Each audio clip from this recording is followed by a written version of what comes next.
Hi, everyone, and welcome back to the Making Milestones podcast. I thought that today's topic would be really timely and relevant, and just something that would resonate with a lot of people. So, today we're going to talk about guilt in horsemanship and how to kind of navigate that, where it comes from, how I've personally dealt with it, and what I think the course of action in dealing with it is.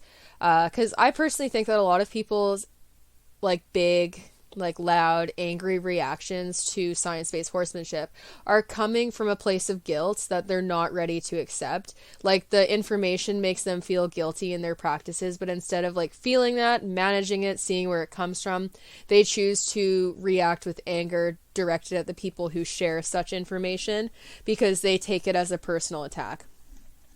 So, I think that this is a really important topic because honestly, I'd say the average horse person, most people probably can name at least one scenario where they felt guilty. And if they can't, they likely are not being fully honest with themselves. Because here's the thing.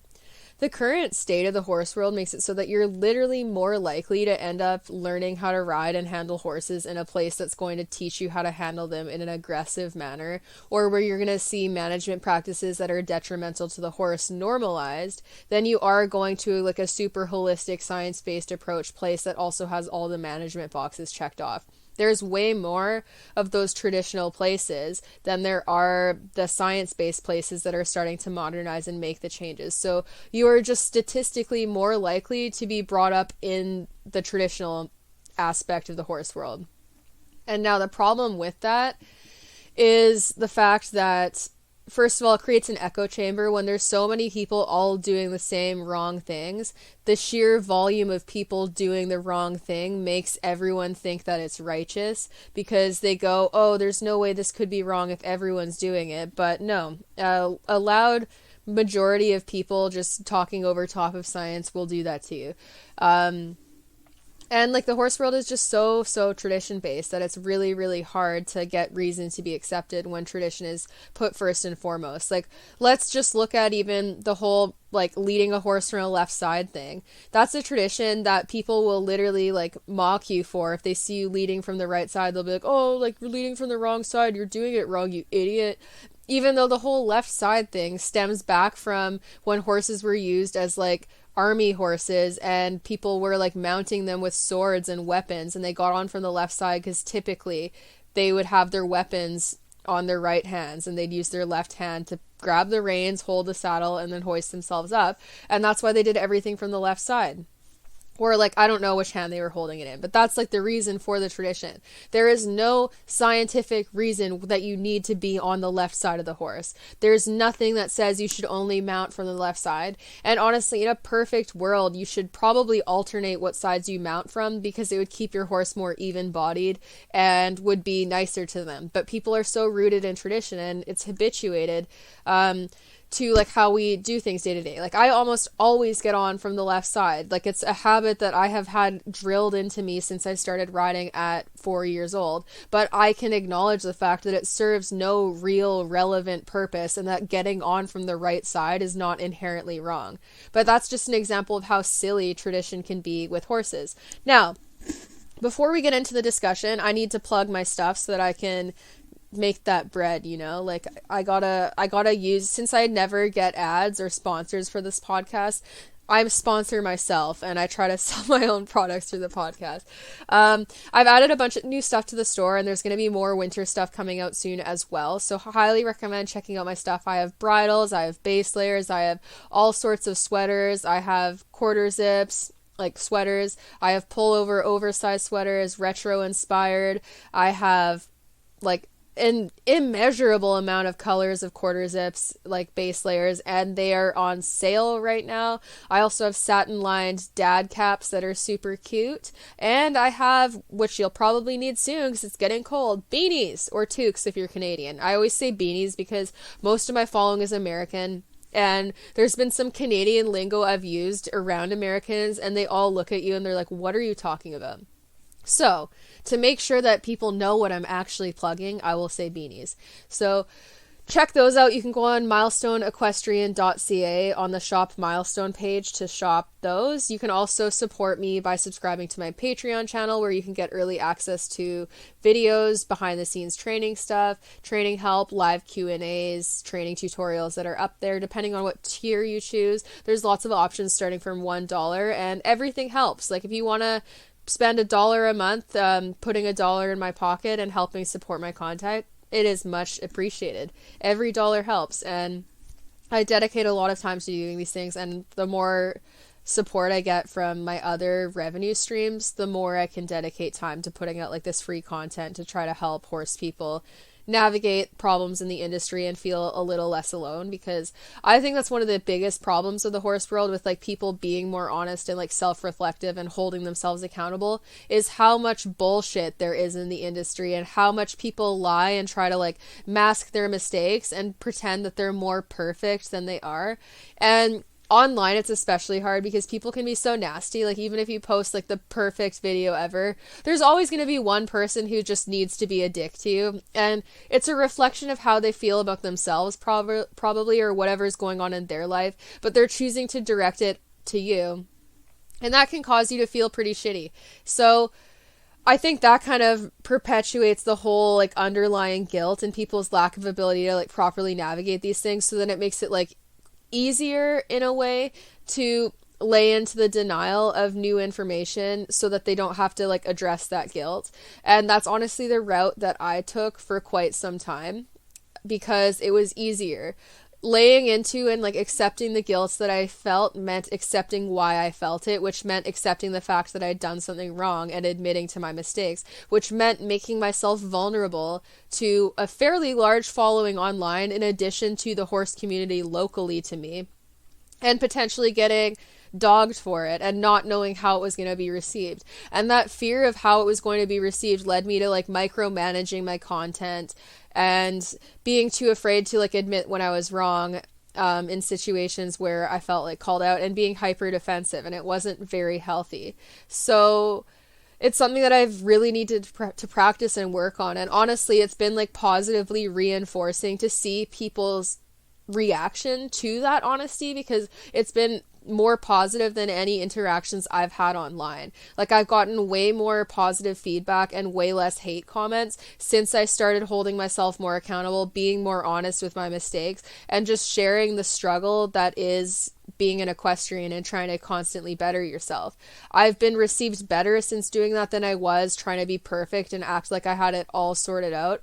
And that was ultimately what made me really comfortable with doing this more and more and more, because it was so reinforcing and it was being received well, and I was able to connect with people who felt similar to me and help them feel less alone. And that is what I'm going to try to do in this podcast, because I think that guilt is like a huge roadblock that stops people from being able to grow in ways that they otherwise would be able to grow. And it's really unfortunate because there's so many people who then have to sit in this perpetual discomfort that is being in denial of like your internal feelings and that guilt and that curiosity towards new information, and not feeling fully invested in the current way that you're doing things. It's not a nice feeling. It wears you over time, and it's exhausting, and it eats away at you. And even though it's more manageable initially, like in the moment, than having to come to terms with certain levels of guilt and admit your wrongs, over time it does more damage by far. And there's a lot less positive outcomes with being in denial and just like stagnating and staying where you are out of fear of how it'll be received, and out of fear of like having to like open up those parts of yourself, I guess.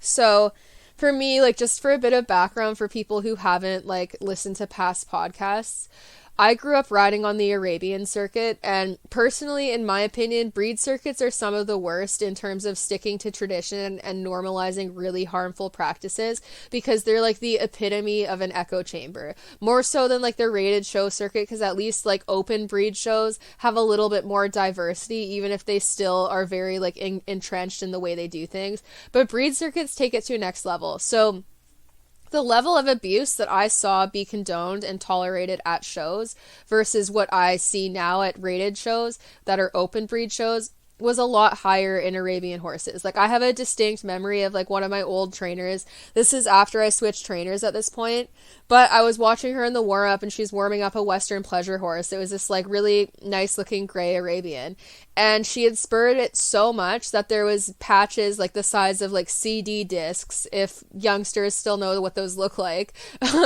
Like literal like computer discs sized wounds, like open skin, like pink kind of bloody skin, completely rubbed raw on both of his sides, like both sides, not just even one side, both. And the horse was gray, so it was so noticeable. And even still, she was able to take him into the arena and place in a class. And I, like, unless the judge literally had no eyeballs in their head, there was no way they did not notice it. And in order to judge a class where they have to watch the horses, I'm sure that their eyeballs were in their sockets. So they saw it, they didn't care.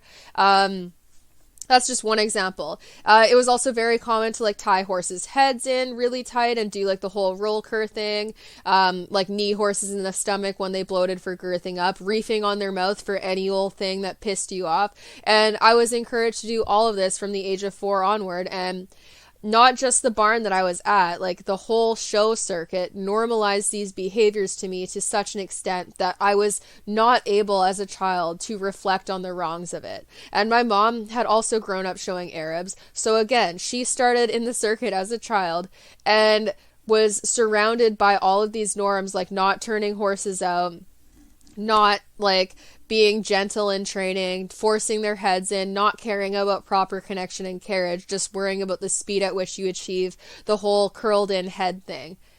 So to her also, it was really normalized. But even then, there was things that she was uncomfortable with and she would ask about and take issue with. But then she was made to feel stupid by trainers and made to feel like she knew nothing. So then eventually you stop asking. And I learned the same thing because as a child, I had like an inherent curiosity about things and a really big desire to learn. So I would question all sorts of things. And if sometimes I asked a question that like was a little too pointed and deep and started to drive into an area that the trainer didn't want to actually address, I was just told to like just do what I was told, and I didn't get my question answered.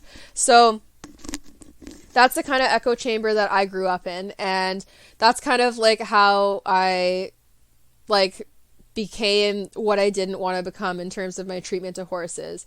And unpacking that, especially for like how long it has actually taken me to like put all that work in, because it's kind of started to like unravel at different points. Like when I switched trainers, I bettered my horsemanship a little bit. It still wasn't great because I was still showing Arabians and doing it the way that everyone else was in the industry because of what was winning, and hyperflexed horses were winning. But the trainer was a little softer and less condoning of like abuse to horses. So that was a little bit better. And then when I took a break from the Arab circuit, a very long break in that I still haven't gone back, but we'll get to that point. I moved my horse to a barn where he was going to be out on group turnout on 20 acres 24/7. And that was like a huge change and shift in the way I did things. It happened when I was 14. Which is 13 years ago almost now. But yeah, so it was a huge shift because I literally watched my horse, like the horse that I'd had for several years and had all these issues with him spooking at everything. He would bolt. He was difficult to handle sometimes. Like he always had decent ground manners and like would tie and all that jazz, and he was really good about that stuff. But under saddle, he's very spooky and bolty and would get like strong sometimes. And it was just very unusual to have like even a single ride go by where he's not spooking at the same thing every time. But then as soon as he was turned out, all that stuff stopped. Suddenly he was like beginner safe. I was able to start teaching a friend's child how to ride on him. I was able to enjoy him way more because he was so much happier. And that stark change was something that was like done in a way that I could not ignore it. Like I couldn't shrug it off. I couldn't take out my personal like attachment to the situation because it was my horse and I literally watched it before my eyes, and nothing had changed about how I rode him or handled him. The only thing that had changed was the management. So then I was kind of just like, wait a second. I've been told my whole life that like horses are happy in stalls, that the stall paddock thing is like how show horses needed to be taken care of, that they didn't like going outside because they were aggressive to other horses in their stalls. And I'd been taught to think that horses didn't need that extra space, that it didn't matter, that it didn't impact the behaviors, and that the issues I was dealing with were training issues that I needed to handle by getting mad at my horse and punishing him. And then suddenly I made one change that's only specific to management, and all of these quote unquote training issues I was dealing with stopped entirely.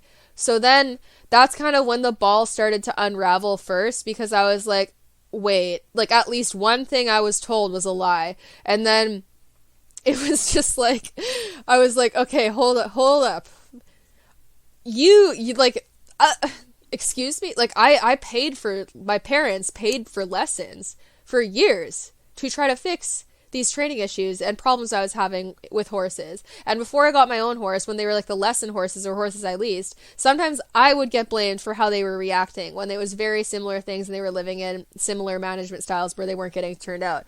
I was made to feel shitty for behavior that was caused directly by management. And then behavior within my own horse, I was blamed for too and told just to like do these things to train it out of him. And sometimes they would address it for like that ride, maybe a few rides after, but we were always perpetually having to correct these things that should have been corrected if we were actually addressing the root cause of them. So having my horse suddenly just do a complete 180 when it was a pretty big shift in management, mind you, because he went from like being in a stall probably from like in the wintertime, like 3 p.m. until 8 a.m. in the morning, and then just in like a small dry paddock with nothing to do for like the rest of the time, to being out 24/7 year round, even in the rain. And we used to do no rain turnout with Arabian show horses because I guess people think they're made of like freaking sugar or like something that will melt in the rain. I don't know. But yeah, that was a very normal thing. Can't let my like shiny show horse get rained on because you never know what will happen then. But it was a big shift in management, and it brought a huge shift in my horse, and that was like super eye-opening. So then I started to get curious and look more into things that I wouldn't have even known to search for before that, because I'd been taught that these issues didn't exist and that they wouldn't be corrected by the changes that I made. Like I was taught to not even consider these things. And when you're taught that way, like how do you even start to like unravel and like search what you're looking for? Like if you don't even know what you're looking for is called, or you don't even know that it exists, how are you supposed to look for the information on that? You don't even know where to start, and you're already growing up in an echo chamber where you're surrounded by tons of other like-minded people who are all telling you the same thing. So it's very suffocating and it's very hard to break free from. And back then, when social media was not as big, it was even harder because I didn't have the same access to knowing how to find studies and like all of these horse Facebook groups and stuff to go on where information is shared freely. It wasn't like that until, honestly, like horse Facebook groups, there wasn't like, there's so many now, like it's ridiculous, but like Facebook was just starting out when I was like 12, 13, and it was very basic, and there was groups, but there wasn't anywhere near the variety of like niche groups specific to horse people that are all about like sharing specific forms of information. So I didn't have access to that to the same extent. I was very reliant on people around me, and it made it so that I couldn't really grow as a rider because they were teaching me things that were not facilitating my growth. So with that in mind, even though I did some not nice things to horses over the years, like especially during the time on the Arab circuit, that would have been when it was at its worst, because I would like get mad at my Arabian. And since I'd been taught by my trainer that like when he was being bad, that he was just being like a shit and that I needed to discipline him because he can't get away with it. If I didn't know how to deal with the situation, sometimes, and I'd get frustrated, I would take it out on him. Like I would reef on his mouth, I would seesaw like I was taught, I would kick him. I didn't usually ride him with a whip because he didn't need one, so I didn't like spank him with the whip, but like I would be kicking him. I rode him in spurs at shows, and at least like I don't recall freaking kicking him with spurs, but if I did, oh my god, I need to drop kick little me. But I would do all these things where I had been offered a very easy outlet for my frustration, and that outlet was taking it out on my horse physically. And I'd been encouraged in doing this. I'd been taught that I was doing the right thing, I'd been taught that this is how you undid unwanted behaviors. So that to me justified the reaction, even if my reaction would become more and more inflated, the more frustrated and angry I got. And it never solved the situation. It never fixed the problem I was having with my horse. It honestly just made it worse. And I feel so horrible about this still. Like, he did not deserve what I did to him. And even with all of the mistreatment that he endured, management and training wise, he still was so friendly and nice to people and lovely to handle. And like, that's the most amazing thing about horses, is that they can endure so much, but then forgive and forget and move on. And so yeah, I'm tearing up. Like, I definitely still have guilt for how I treated him, because like, I haven't had him to like at any point to like rectify anything I've done wrong, and he would have been the horse that I've done the most wrongs to, but I haven't like had him back in my life or owned him consistently like I have with Milo, where even though I did wrongs to Milo, I still have him and I can still see him, and I can go out there, and if I'm ever feeling guilty about something that I did, I can handle him differently and make his life better now. But with my Arabian, I don't have that chance, because I sold him when I was like 15 or 16. And yeah, I still feel terrible about what I did, and especially knowing like how nice of a horse he was and how much he forgave and how he didn't let the treatment of him sour him or turn him into something like awful. Like, he, even with all the stalling he did, he never cribbed, he never weaved, he was never aggressive. He never even like resource guarded in fields to other horses, even though he was so poorly socialized for most of his life. Like, he was so good. And it makes me really sad, because like, if I'd made those changes earlier, he would have been an even better horse. And now like he's going to be 25 in January, if he's still around. And I've been trying to find him and track him down, actually, because I wanted to see if whoever has him, if they're not wanting to or willing to retire him. I have the field space now where I could. So I want to try to find where he is to give them that offer. I tried to contact the last boarding facility that he was at within the last 2 years. And he's moved from there since then. So I don't know where he is currently, but I asked them to pass off the information if they find out where he is and if the owners are interested in talking to me, and then said that like, I would like to offer him a place to retire if they're not able to do that. And that would kind of be my way of like apologizing to him. But yeah, like, I was horrible to him, and I wanted to share like specifics of like, yeah, getting mad and reefing on his mouth, because it was something that I deliberately did out of the anger that I was feeling, but it was the result of what I had been conditioned and taught to do. And especially with like having ADHD and like poor emotional control, having that outlet be conditioned into you and so readily available without any recourse, no one telling you to stop escalating it to such an extent, no one telling you that it's not okay, for so many years, in addition to seeing your role models do the same things or worse to their horses, it makes it very easy to start to justify it. And like, honestly, I wouldn't feel good after it, but like, I couldn't at that point really nail down why I didn't feel good. I didn't take it as like, oh, I feel guilty for being mean to my horse. I just thought that I was frustrated with the situation, and I didn't feel good about our progress in riding, because the progress and like constant growth and like winning ribbons and stuff was what was prioritized to me, not like time spent with the horse, making sure your horse is not stressed and like really just enjoying the process. None of that was stressed to me. Like, the whole thing's about like status, going to shows, having a nice horse, getting their head in and to look pretty and nice, keeping them clean and like blanketed and clipped all the time so that they look nice, and basically just treating them like a glorified doll. That's what I had normalized to me from the time I was 4 onwards. And like, as guilty as I feel still, and as much as like I have a very big tendency to like blame myself and be really hard on myself, but like, if I was looking at any other 4-year-old child who was taught what I was taught to do, there's no way I could look at a 4-year-old and go, this is your fault, you should have known better. And when you watch that 4-year-old get conditioned over the course of years and eventually become a teenager, that childhood conditioning sticks with you. And we see that with all sorts of concepts, like not just the horse world. Like kids who are taught to be intolerant by their parents, it's much harder for them to stray away from being intolerant. And really the best way for them to do that is by connecting with peers that'll tell them like, hey, this is not right. But I didn't even have those peers because I was in such an echo chamber. Like I had no one to check me. I had no information online that I came across to really check what I was doing and be like, no.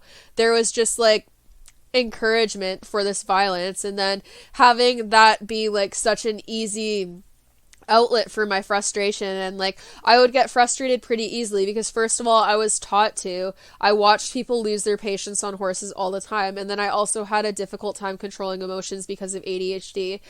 But in addition to that, I was dealing with all sorts of trauma and like bad stuff happening as a kid that like really impacted me and hurt me more than I would probably admit to at the time. And I couldn't connect my reactions to some things and like how elevated they would be to all of the stuff that was going on around me, because I hadn't been taught to do that. I hadn't been taught to look at like outside factors that don't occur at the same time as the unwanted behavior as being leading up to causing it. Like I didn't know about trigger stacking or like any of that stuff at this time, even in reference to myself. So I couldn't connect my big reactions that led me to taking it out on the horse to other outside frustrations that I was then using my horse as an outlet to try to release that frustration. I didn't have the ability to do that. And I had no one to check me. And like, honestly, like it's been such a long journey that has like also included like going to therapy and starting to learn more about like human mental health has also been really helpful in this process, because it's helped me, first of all, learn how to be more forgiving and less hard on myself, and also teach me more skills on how to navigate uncomfortable feelings and like how the brain works and like what's actually happening when you feel a certain way, as well as like how children learn and how what you learn as a kid sticks with you as an adult. Because there's this perception that a lot of people put out in the horse world that like you should have known better at any, like that like children should hold themselves accountable, like they should know better and not do that. And it puts blame on someone who is the victim of bad role models who taught them how to do things incorrectly. And I still believe that once you get older, like once you're like not a child and like you're an adult or you're in your teens, you are still more able to hold yourself accountable, and you should be held more accountable at that age than you would as like a real youngster. But not taking into account and factoring in how that early conditioning changes people's perception is doing all of those people a disservice, and it makes it harder for them to make the changes needed because you're singling them out, blaming them completely, and making them feel ashamed of everything they've done and leaving them to deal with that shame completely on their own. And that's not fair, because it doesn't take into account how this actually happened. It frames it as like people who are being unkind to their horses are simply doing it out of like the sheer desire to be mean, and that they like get off from hurting a horse. It doesn't take into account all of the conditioning that leads to that point. Like it's not that all of these people are just mean, nasty people who enjoy hurting animals. Many of them are animal lovers and horse lovers and are highly empathetic people, but that empathy has become so skewed because they've been taught not to have it in so many situations specific to horses from the very beginnings of their riding career. And I'm going to apply this even to teens and adults who started riding later in life, because when you're green to the industry and you're with people who are self-proclaimed professionals, you trust what they say. And even if you don't trust it and you're confused and you're like, hey, like this doesn't feel right, and you start to question it, a lot of trainers make you feel like a complete piece of shit for doing that, and they'll ridicule you and basically be like, don't question me, you don't know what you're talking about, you're new here, like once you know more about horses you'll get it. And they make you feel ashamed for questioning them. So then eventually you learn not to question and to just do. And this even happens to adults. If you're the odd one out because you're new to the industry and you are feeling like you're green and you don't understand stuff and you don't know very much about horses, you are much more likely to defer to the opinion of someone who appears to know what they are doing. And you don't know what is bad and what is good to such a degree where you can easily differentiate between that. So you take their word for it, even as an adult. And this is why people need a little bit more support and understanding in like the journey to like undoing this, because I had so much shame in what I did that I was honestly like embarrassed to share it, and it still kind of haunts me now because I'm just like I don't know, like what if I don't like I didn't want people to know how I treated my horse, but I think it's important to say because it normalizes the idea that you can do really, really wrong things when you were taught that wrong is right. And it doesn't reflect on who you are as a person when you're trying to make all of these changes. Because the first step is recognizing that it is wrong in the first place. And the problem with like the insidious nature of being trained to handle horses in this highly aggressive way that is so normalized in the industry is that when you've gotten habits formed and you have like the spur of the moment habit where it's like you've been taught to hit horses for biting, so anytime they try to investigate you with their noses or mouths, you just like whap your hand and it's just like reflexive. You've been taught and had that ingrained into you for so many days, months, and years that it takes a lot of like self-reflection and like learning how to pause before that moment where you just react to undo that. So even as you start to want to make these changes, there's going to be times where you lose patience and make mistakes, because as soon as you start going into like fight or flight mode, you're not thinking rationally, and it's a lot easier to regress to things that are easier and more comfortable, especially as you're trying to make the change to a completely different approach in training that you're still new to and you don't necessarily know how to problem solve everything with. It makes it easier to go back to what is comfortable, which is why you see so many people who try to adapt their methods and use like positive reinforcement, but go about it in the wrong way. Go back to the way they used to do things and say that positive reinforcement doesn't work, and they use that as a reason to justify using excess punishment because it didn't work for them.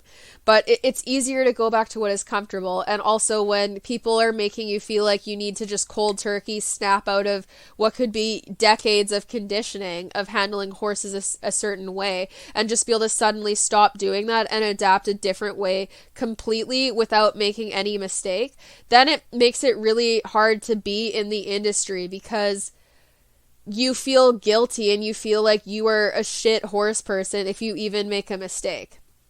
And I know that a lot of what I say and post can probably lead people to feel guilty. And I get that. But like my main thing is accountability. If someone has a video that they post of them beating the shit out of their horse or something, and I share it and I'm like, yo, this is not okay. This isn't productive. It doesn't help. And they were to go, you know, you're right. I lost my patience and I shouldn't be glorifying this treatment of horses. I would applaud the shit out of that because that is a huge show of self-reflection and accountability. And what bothers me the most is not the abusive actions themselves, but how people lay into defending them and refuse to self-reflect on them. Because that lack of self-reflection and that lack of holding yourself accountable is actually the real problem. The issue of doing cruel things that you were taught to do by self-proclaimed professionals, that's not the ingrained, entrenched issue. It's the lack of accountability for everyone in the horse world. Because if we had more self-reflection and accountability, things could not get to such a point. So I think that what we need to move towards wanting is less so perfection and more so accountability, because holding yourself accountable and being open to new information is how you experience growth. And the lack of accountability and the way horse people cling to tradition and deny science and just look for confirmation bias is what perpetuates all of this abuse and makes it so easy to continue, and what makes like masses and masses of horse people able to defend abusive videos where horses are struggling and freaking out because they've been so indoctrinated and desensitized to that high level of stress that they can no longer empathize and relate to it and really see what the horse is going through in those times. They've been taught not to see stress for what it is. So what is required is like literally a complete re-education. And that re-education starts with self-reflection and holding yourself accountable. And self-reflection and holding yourself accountable is really hard to do consistently. Like, let's use a human relationship example. All of us probably have some type of toxic behavior or something that we've done wrong at some point that was not okay, where we mistreated other people and hurt their feelings. All of us probably have a story like that at some point. How you respond to that and grow and better yourself as a person afterwards says more about you as a person than the action itself, in my opinion. Because, for example, someone could bully people in school, but then if they go to therapy, address whatever was causing them to react in such a way, and then start to not bully anymore and get healthier coping mechanisms, it wouldn't be fair to label them as a bully forevermore. And what I find is that a lot of the science-based approach people, they have a lot of empathy for horses who are reacting in aggressive ways due to their frustration with their environment and their training, but they're not as good at considering humans doing the same thing. And now what I'm going to say is that being frustrated and reacting to your environment when you're having a tough go at life does not justify animal abuse. It does not justify it whatsoever. It can explain what motivated the response. It can explain why people go to those lengths, but it does not make the action itself okay. But with that in mind, when we're talking about an industry that has the level of indoctrination and misinformation as the horse world, we need to take that into account, because a lot of people feel empowered to react in those ways because they've been allowed to consistently from the start of their riding career. Not only that, they've seen other people doing the same things and it being accepted and applauded and encouraged. So it makes it very easy to engage in that as a frustration response. But the key is, again, back to accountability and self-reflection. If someone can hold themselves accountable and go, yeah, I lost my temper in that moment, that is already a step towards change. It's not about the absence of ever making a mistake. It's about how you react to those mistakes and how you start to handle them. Because it will not happen cold turkey all at once. Like, if you have grown up using punishment tactics with horses your whole life, and have gotten comfortable with punishing any unwanted behavior and just reacting with frustration and handling horses aggressively, if that's the nature of the training you've always engaged in, it is completely unreasonable to assume that as soon as you start to know a better way and start to self-reflect, that you'll just seize any use of that whatsoever. Because it is habitual. So even the habits formed could result in you having emotions that drive your response and cause you to treat horses in such a way that has been encouraged and ingrained into you as a person. And what it's really about is getting self-reflective enough to catch yourself before you get your going into fight or flight mode and get your energy level up to such a degree where you are already engaged in the response. It's about catching it before it gets to that point. And that's why I brought up the reference of like human to human relationships. Like, let's talk about siblings. I grew up in a pretty hostile house for like sibling relationships and like unhealthy toxic behavior, like screaming matches, shouting, really shitty stuff, like name calling, really mean stuff, being treated like garbage after fights, the like. And it's really easy when you've grown up in that toxic environment to sink back into it, especially when you're surrounded by that same level of vitriolic toxicity and you're not necessarily the one who quote unquote started the fight. Someone else might come in and provoke you. And in the same vein, your horse, in their behavior, their unwanted behavior, may provoke a reaction. But the point of personal growth is to bring yourself back down to equilibrium before you are provoked to the point where you do something you regret. And that takes practice. It's not going to happen immediately. It takes practice. And that's why I wanted to do this podcast, because I wanted to put this out there for people to learn and hear, so that they don't feel as ashamed and guilty to the point where they regress and go back to the comfort zone that is more detrimental to their horse because they don't feel heard or accepted in the horse world. Abuse to horses and bad training methods need to be called out because people need to be held accountable, and the information needs to be put out there to counteract how many videos there are of highly stressed horses being mistreated. And I stand by that. So I'm going to continue to respond to videos that depict unkind treatment to horses and talk about why it's unkind and why we need to sway away from that. But that doesn't mean that I think that the people within those videos are unable to be fixed or that there's no ability for them to become better. No, anyone can. It starts with accountability, and you have to practice that accountability again and again. It's not just going to be like where you decide, wow, I was a dick to my horses, and then all of a sudden you're just no longer ever doing it again. No, you have to commit to the self-reflection and accountability again and again. And sometimes it'll be after a training session where you're like, wow, I kept that going for too long and I caused my own problems that frustrated me because I pushed the horse too much. And then after that, the next session you can go, okay, these were the mistakes I made last time, so I'm not going to make those mistakes this time. And then you'll start to see how well that works for your horse and how much change you'll see in the horse following those decisions. And then that reinforces the changes that you're making in yourself and encourages you to keep doing them. But it starts with that self-reflection. And even now, with how much my practices have softened and adapted from where I was, like, it is not recognizable. I've been thinking about it because it's like the way I would handle unwanted behavior. Like, I would have ruined all of the nice horses that I've had in the last several years if I trained them how I used to ride my Arabian. I would have ruined them. And even still, I stagnated Milo's growth and his ability to continue improving. And I also, like, broke his hooves and made him lame with my lack of ability to self-reflect and my desire to stick to tradition and the trust that I put into the people who had taught me all of these things. But now what it's all about is, like, if I take my horse out and we don't have a good training session, after that training, even if it's something related to the environment just spooking them and nothing that I've done to, like, provoke a reaction from them, then after that session, I sit there and I think to myself, what can I plan for next time to try to fix the behaviors that frustrated me? Because it is frustrating to work with horses, especially when they're behaving dangerously or they're not doing what you want. But instead of just getting mad at the horse, you can go, what can I do to make this easier for them? And as soon as you start doing that, you not only actually find solutions to your problems, but it takes away the anger that you feel because you're not taking their reactions so personally. You look at them and go, they're just reacting to the environment. They just feel misunderstood.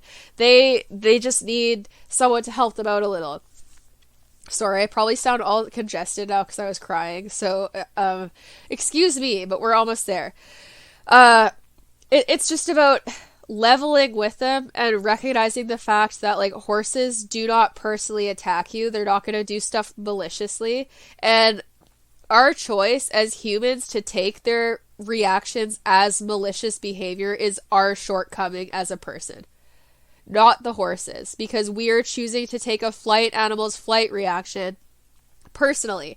And the fact of the matter is, like, the horse's brain is wired as such that, like, oftentimes when they have big flight reactions where they don't seem to, like, look out for us or watch out for us or they behave dangerously, it's because the brain has found a threat, and horses are taught to, like not taught, but, like, their brain will sometimes, if the threat is, like, categorized as big enough, their body will react to the threat before their brain actually processes what the threat is. And to try to soften that reaction to not be a big reaction means you have to start addressing little triggers and bringing the stress level down to a minimum and teach them that you're safe to be around, so that instead of a big reaction, you just start getting, like, a flinch. And then they flinch in space and they look at you and they're like, what do I do now? And then you help them. But if you have built a relationship with your horse where when they're scared, they get in trouble, you've taught them to not communicate with you. You've taught them that they cannot go to you for comfort. So then when something happens that really scares them, the safest thing for them and their brain is to leave that situation because you're not a safe place. And I can speak, like, this is going to be an anecdote, but also there are studies that support that horses who are more relaxed are significantly less dangerous. But I don't just have calmer horses. The reason why they react to things the way they do and I don't get as big of reactions is because of the changes that I've made in training. Go back on my YouTube and watch all the old videos of me taking Milo to shows and how stressed he was. I would never stand for that now because I would be ashamed to continue pushing him through that, and it's not productive. It never got me to where I wanted to go. He only really started to improve when I actually started to address his stress for what it was and stopped putting myself and my show goals first.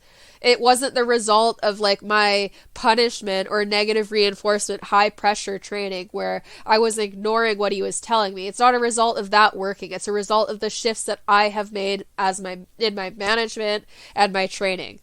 And that is ultimately what has changed him. But go back and look at some of those videos and you will see the degree of his reaction. Like he was like we got followers and attention because of how well I could sit his freakouts, but they happened way too much and escalated to such a degree that like I could have handled it better. I should have gotten off of him at that point and worked with him on the ground and helped him feel safer instead of just trying to push him through what was like emotional turmoil and nerves at that point.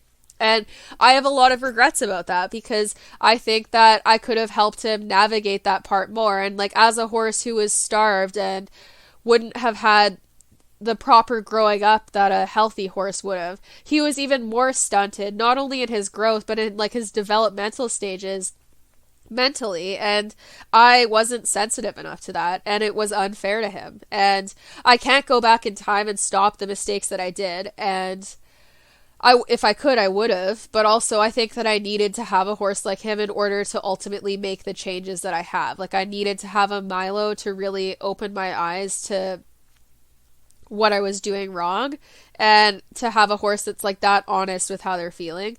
But like it wasn't fair to him. And that's the thing is like I don't have to defend every aspect of my training in order to feel like a good rider or trainer. Like it's okay to make mistakes. The best riders and trainers are ones who can recognize when they've made a mistake, not the ones who claim they've never made one.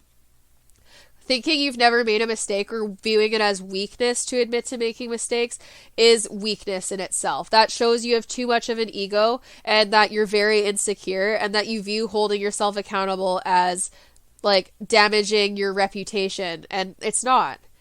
I still make mistakes. There's times where I mark behaviors at the wrong time or too late, or where I push a session a little too long and I don't get to finish it on as good of a note. But the difference between my mistakes now and my mistakes back then is that I don't have horses who are like lathered in sweat and like bronching and completely out of their minds in stress to anywhere near the same degree now. Like I can't even remember the last time I had a big flight reaction on a horse where they actually like took off bronching or like did something really dangerous and over the top to anywhere near the same extent as videos that I posted over the course of years with Milo.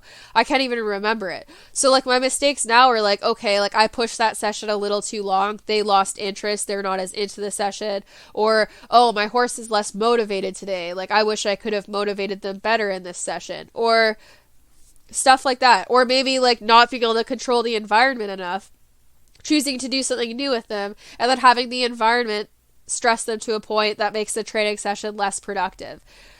The mistakes that I make are less damaging to my relationship with the horses, and it's less damaging to their emotional state because they're easier to come back with. I can bring them back down to equilibrium way easier now than I could with the way I previously handled them.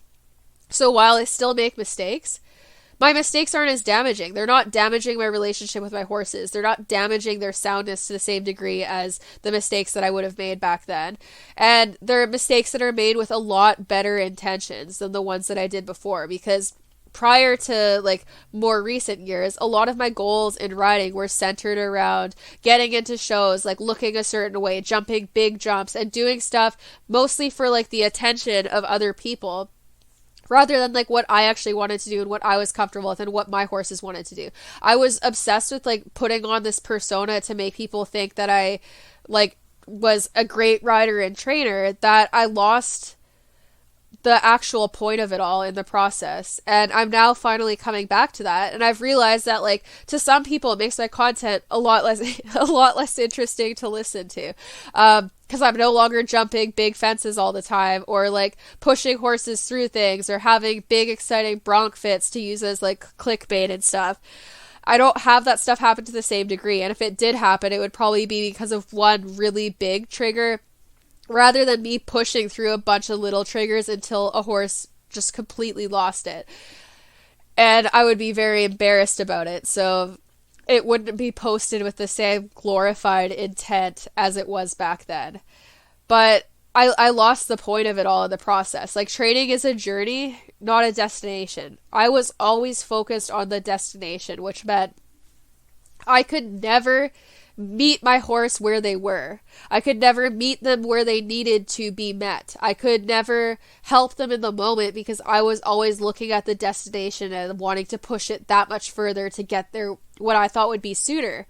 But then I ended up extending the amount of time it took me. Like, if I had been less stubborn about recognizing hoof care stuff and learning about that and had an easier time pushing back against farriers, Milo would have been doing a lot more by now because he would have been sounder and he wouldn't have had so much damage to his hooves and structural damage to like his musculature that he now needs to completely rehab because now he's standing completely differently.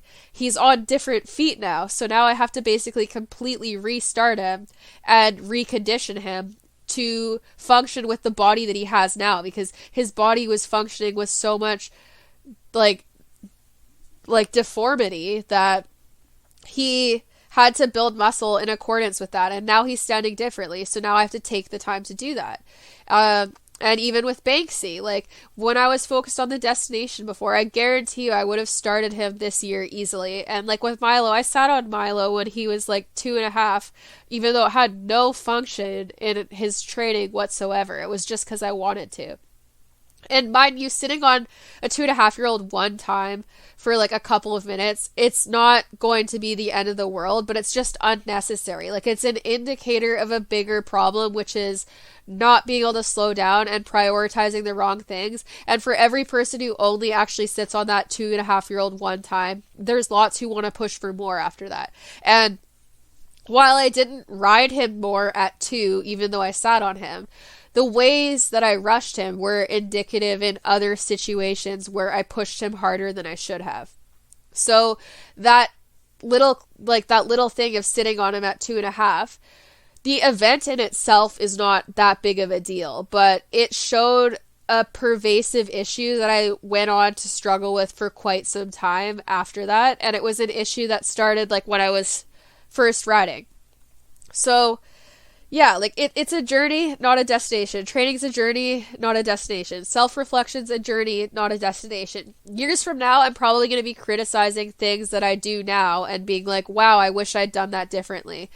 But that's what growth is. I've had people call me a hypocrite for calling out things that I used to accept, but no, that's what growth is. You're not a hypocrite for growing past things that you've realized are no longer okay and choosing to not stand by them anymore and choosing to move past that and continue growing and bettering yourself. You're not a hypocrite when you do that. You're a hypocrite if you say that it's a bad thing and then continue to do it and then put on a persona where you're doing things that you're not. Yeah, that's hypocritical, but growth is not hypocritical. Previously making bad mistakes and then moving on and learning and doing better when you've learned that that's not the way to do things and holding yourself accountable, not hypocritical. But that's what accountability is. Like, even throughout the journey, like, if you lose your patience with a horse and you can recognize that and look at it and see it for what it is, you're still not a hypocrite. Because you are holding yourself accountable. You're recognizing you had a lapse in judgment and you are continuing on your path to bettering yourself. And you're not condoning it. You would be a hypocrite if you go, I like ethical horse training, and then go and beat your horse and go, yeah, that was a fine reaction. There's nothing wrong with that. I didn't overreact. It was totally suitable for what I was dealing with. That would be hypocritical because then you're justifying a behavior that you're claiming to no longer stand by. And that's the other thing is like there's so much nuance in horse training too that like there's things that I do not condone with my personal horses. Like, for example, under no circumstances would I ever need to use a lip chain with any of my horses. Not happening. No. And even a twitch at this point, unless it was for a vet procedure, hard no. Anything else, I can teach them how to deal with if I condition them. It would have to be for an emergency procedure. That's the only way I could condone it. But if I'm at the racetrack and I'm handling a horse who has been in a stall 24 hours a day and is trying to freaking kick me in the head, in that circumstance, if I have to for safety, like I'll try to just use the nose chain. But if they are being too dangerous to handle, in that situation, I will use a lip chain if I absolutely have to, but I know it's hurting them. I know it's not the best course of action. I know exactly what factors would need to be addressed to make the lip chain unnecessary, but I'm not in control of those changes because it's not my horse. And I'm merely doing what I can need to do to keep myself safe in the moment. So that's the thing too, like when you're working with other people's horses or you're leasing horses or you're riding lesson horses and you're not in control of their care, you can only hold yourself accountable for what you are directly responsible for. You cannot hold yourself accountable or feel guilty for lapses in care or training that are at the hands of other people. You can feel bad for the horse. You can empathize with the horse. You can be sad that that's the situation, but you should not be taking on the accountability for someone else's decisions because it is not your fault. And when you don't own the horse, it is really, really hard because there's things that you can see and you can know are wrong, but ultimately you cannot change. And it's so ingrained in the horse world too that it's just like the solution isn't always just like, oh, go find a different barn, because generally speaking these problems are stuff that you'll see arise at any barn, in boarders or the lesson horses or with certain trainers. Odds are you're going to see things that you don't necessarily agree with, and you can't hold yourself accountable for that when it's like an industry-wide issue and you've already done the work in not supporting it and recognizing that those things are bad and going, I don't want to personally contribute to that by doing these things. But if you can't control the horse's management and you need to keep yourself safe, I would say in those settings to do that. Like when I was galloping racehorses and like hot walking racehorses, what I would do is like I would try to do harm reduction. So for example, if I was leading a difficult horse, I would lead them with a nose chain and try to help self-soothe and calm them down with other tactics rather than putting a lip chain on right away like many people at the track will do. Or when I'm galloping them, if they are really, really pent up energy-wise and are wanting to play, I let them like kind of get their kicks out in a safe way and try to give them an outlet for that, even though I know the actual cause of the problem is the lack of turnout. Or when a horse does something like propping at the gate at the racetrack, instead of beating them with a whip, I'm like, no, let's wait. I'm not going to use a whip. I still hold one with me because most trainers don't want you to not hold a whip on a 2-year-old or for gate training. So I'll hold it and I'll pretend, but I'm not going to hit them with it because they're learning. I don't agree with that. And that's how I do harm reduction. And even with riding 2-year-olds, I don't agree with it. However, I know for a fact that they're going to get started anyways. Whether or not I participate, they're going to get started. But if I can help handle them and do it in a kinder way and make that introduction to a harsh industry easier, then I am reducing harm. I'm producing horses who are quieter, happier, and easier to handle, meaning they are less likely to undergo abuse. So I personally think that the harm reduction is worthwhile, whereas some people might take the tone that you should just completely boycott all industries. But I try to see it as like a path, like a linear path to betterment of the industry. What can I do in this immediate future to do the things I want? I can't immediately change the racing age in a multi-billion-dollar industry. I can advocate for it like I do, but I can't just change it. I can make the lives of the horses that I do encounter better, and that's what I do. And the filly that I started under saddle for the racetrack has been winning almost every race she went in. She's the easiest horse in the paddock, super calm to lead around in the paddock, and is super good with the pony. And it means that she doesn't have to undergo as much harshness because she's not reacting fearfully as much. She's easier to handle, so people are way more gentle with her. I did her a service in starting her, because if she got started by someone who did things the more traditional way, it would have been a lot more stressful and less rewarding. I started her almost completely from the ground and did a lot of long lining and ground driving and getting her used to stuff like that, and then broke her to the mounting block and then ponied her off of like another horse for a while, and I tried to stay on her back for as minimal time as possible. And it paid off because she is way calmer than the vast majority of horses at the racetrack. Like the classiest 2-year-old out there in the races her first year, and then her second year as a 3-year-old, same thing. Like just an overall really nice horse who I personally think I benefited her life. People can say what they will, and people can say I just do it for the money or whatever. I don't care. I know for a fact that I make horses' lives better by getting willing parties to let me do things my way, training wise, and to produce a horse for an industry that they'll go into whether I start them or not, but get them to be introduced into that industry in a better way.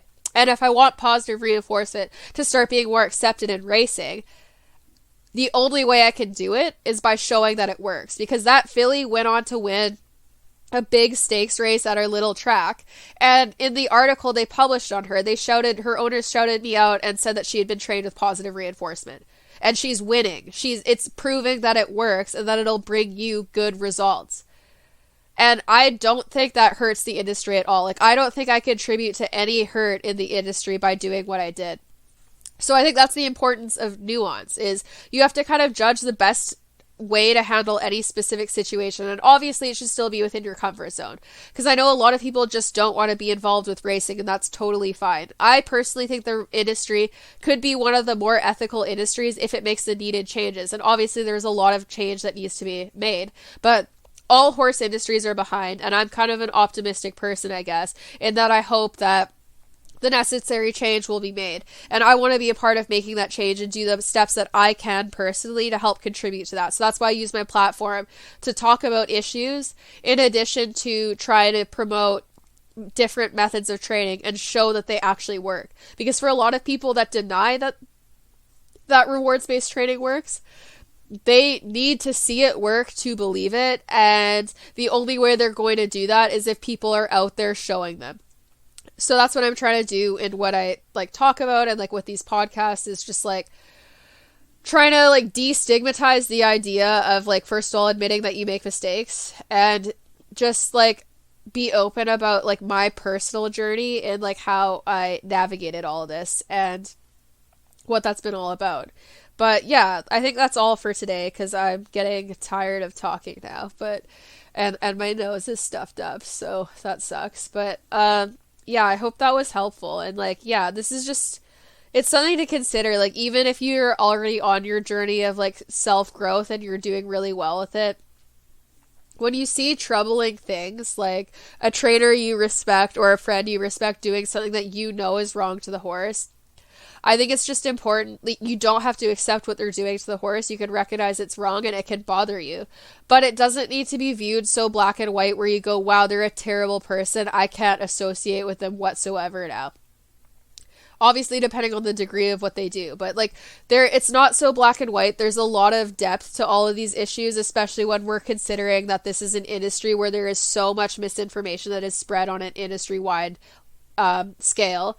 And that misinformation makes it really, really hard for people to grow and move past what they've been taught. And it makes it very, very easy to stagnate and refuse growth, because when you've been fed a ton of misinformation and suddenly you're being told that much of what you've learned is completely wrong and is in fact detrimental to your horse, that is a really hard thing to sit with. It's really hard to navigate, especially when you've put years of effort and blood, sweat, and tears into this industry and into becoming a better equestrian, and you don't want to hurt horses. It's really hard to navigate, and a lot of people choose to deny it because that's the easier approach. So it takes time.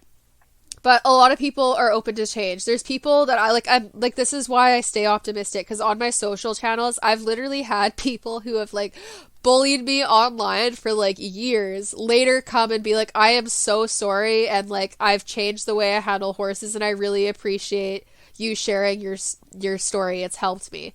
And if you can dedicate that much time to negativity and then choose to like openly like hold yourself accountable by contacting the person you were negative to, unreal, amazing. Really good show that change is possible.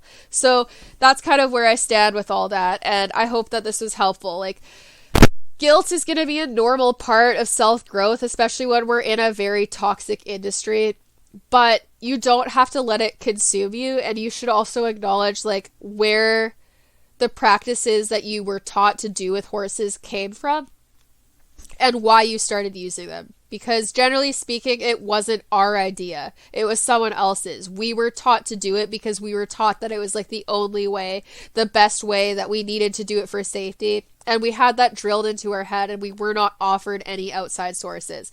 So it's very, very hard to learn how to do better in that circumstance. So don't hold too much shame in yourself. Hold yourself accountable, acknowledge your mistakes, and continue working on them so that you're making them less and less and less, and you have better control of your emotions. But don't just drown yourself in sorrow and sadness and guilt to the point where you just like feel like you're the worst person ever and don't even want to try. Because trust me, a lot of us have been the worst person ever to our horses, and it's possible to move past that and remedy the damage that you've done to horses through how you handle horses going forward in the future. And that's what I've been trying to do for mine. So yeah, that's kind of my story. There's going to be a more in-depth look at this, and like in addition to like the trauma that I went through and how I think that's contributed to like my overall perception and like change and shift in horses. Because I am releasing a book pretty soon. So that book will be coming out in the next several weeks, and I'm really excited. It's going to be coming out in time for Christmas time, so I don't know if you want a stocking stuffer or whatever. I'm pretty excited about it. So that will be coming out probably in like, I don't know. Hopefully by the end of this month. I'll do an announcement once we have like a date. It is called The Other Side of Horsemanship. And it's about my journey navigating my childhood trauma, and then also my training practices and all that jazz.